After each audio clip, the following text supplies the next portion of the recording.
ہندوستان کے علماء نے فتویٰ دیا کہ گائے کا ذبح کرنا جائز نہیں ہے ہندوستان کے اندر. کیوں؟ اس لیے کہ اس سے ہمارے ہندو بھائی خفا ہوتے ہیں.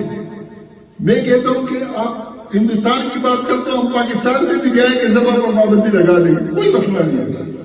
ہمارے لیے تو بنی اسرائیل کی طرح حکم تو نہیں ہے کہ گائے کو خواہ ذبح کرنا ہے. اگر گائے کے ذبح کرنے سے اتفاق پیدا ہوتا ہے نہ کرنے سے تو کر لیں گے.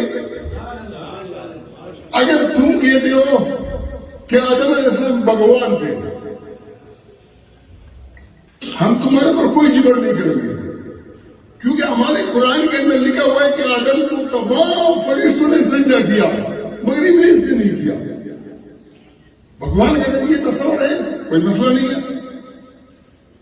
یوسف علیہ السلام کو بھی سجدہ کیا. بس یہ جو ہے نا میرا کہنے کا مقصد خالی یہ ہے کہ ہم جو مولا کا لفظ ہے،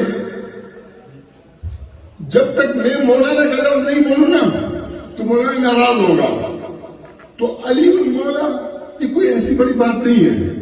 وہ مولا تم بھی اللہ ہے، اور مولانا جو ہے نا وہ بھی مولا ہے، اور علی المولا بھی.